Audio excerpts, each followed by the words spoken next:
More presidential candidates to come, but this week we're going to take a sidestep off the path and we're going to go somewhere I thought I would never go. Near the Kardashians.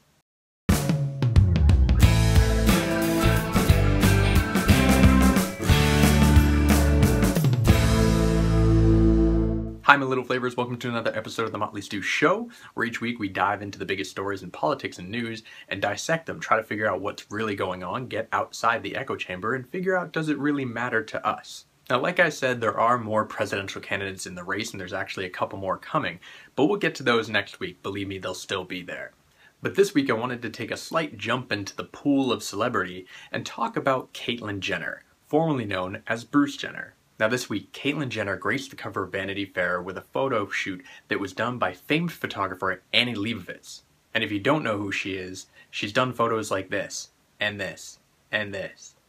Now the photo shoot also accompanies the first interview of Caitlyn Jenner basically coming out as Caitlyn. She's officially changed her name and changed her pronoun. Now you might be thinking, why is this a national story? And to many people it really doesn't feel like it should be. But I think when we go down deep into what's really being talked about and why this is important, you might change your mind. And if it's any indication of how popular this story is and how much it means to certain people, when Caitlyn Jenner joined Twitter, she shot to over 1 million followers in record time.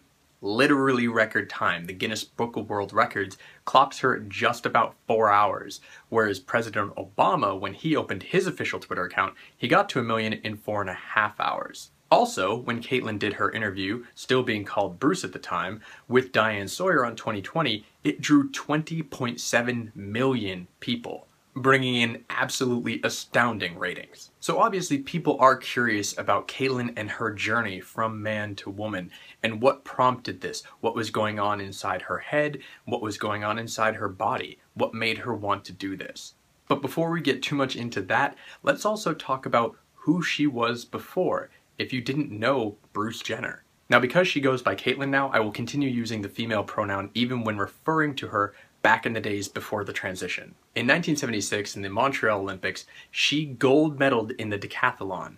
Now to get to that acclaimed pedestal, she trained 8 hours a day, and this was before you had celebrity endorsements and could actually get paid to train. She sold insurance at night for about $9,000 a year just to pay for the fact to get in the gym. She still stands as number 9 on the American list of decathlon top scorers and number 25 in the world.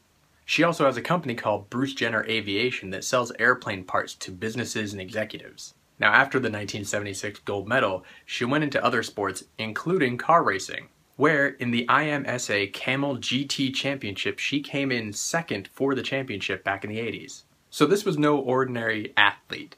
She was an all-around athlete and could do many, many things. She was one of the first to grace the Wheaties box.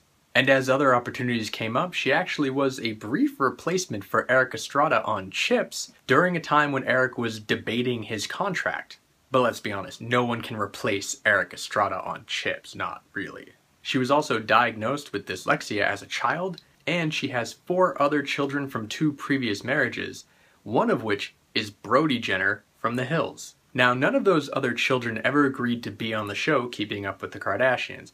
They really didn't want their whole life recorded like that. But there's a new show coming talking about Caitlyn's journey, and all 4 of those children continued to say no to being on the show. While they publicly support their father's decision, they also don't think that it's appropriate to put this on a show and possibly turn it into a train wreck or a spectacle. Now, referring back to the Keeping Up with the Kardashians, you know there's a whole bunch of children there, but Caitlyn is actually only biological parent to 2, Kendall and Kylie. The other 3 sisters are actually daughters of Robert Kardashian. Now, back when Caitlyn was still known as Bruce, she married Kris Jenner back in 1991 after a very small period of dating. But they were together for 24 years.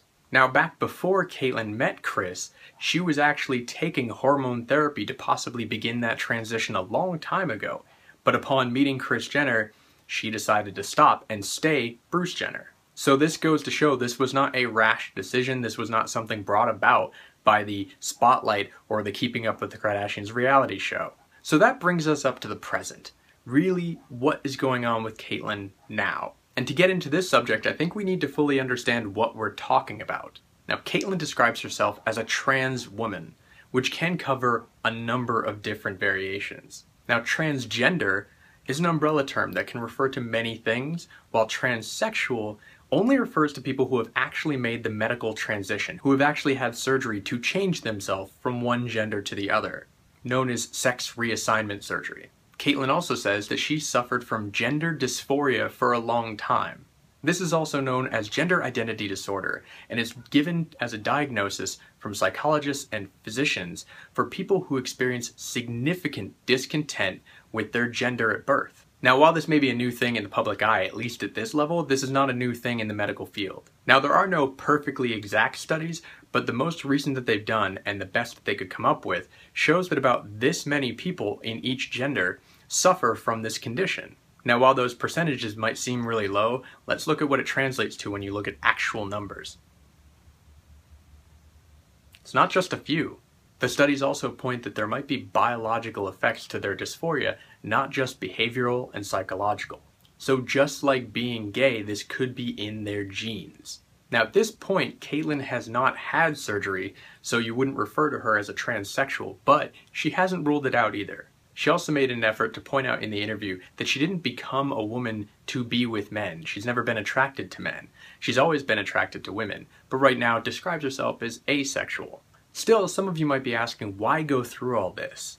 And to answer that, Caitlyn said this in her interview with Vanity Fair. If I was lying on my deathbed and I had kept this secret and never ever did anything about it, I would be lying there saying, you just blew your entire life. So that's her story. But if you're still wondering why this is a national story, why this was all over the news and being talked about by almost every outlet out there, including this one, it's because to a lot of people in this country, this is a very important step, that they're being recognized, that people like them can be seen as normal, as people who are not freaks of nature, and people who shouldn't be shunned and put in a corner somewhere or told that they're wrong or they're sinful or they're bad or they're broken. One of the biggest benefits of doing something like this is just the ability for those people to be proud, to look up and see someone who isn't ashamed of that. It's shame like that and negative reinforcement that makes people in the LGBTQQ community search for the worst of ways out.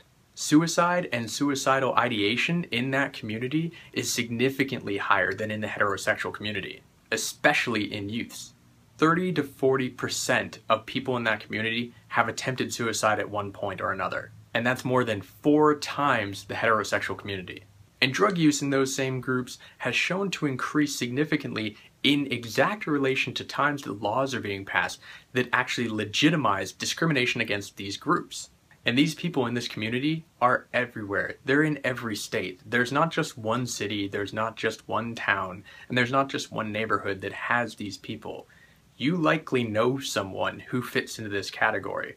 And it's those people that are being helped by the idea of showing Caitlyn on the cover of Vanity Fair, not as a special project and not as some sort of freak, but as a person, as the person that she wants to be. Now, speaking of the cover, I want to ask you a question.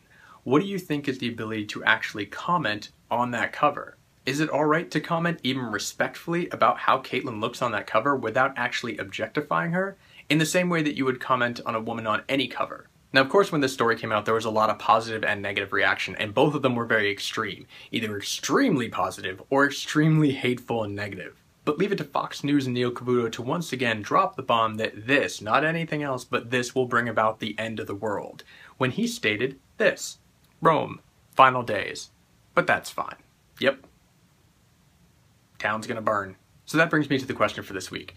What do you think about Caitlyn's story?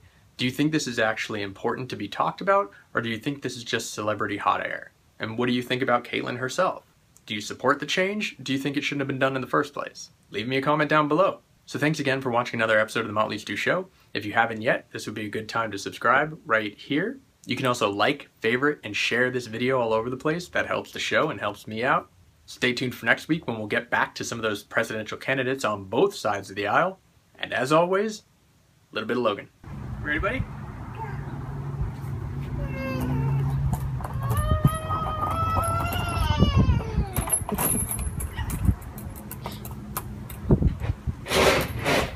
Okay, stand up.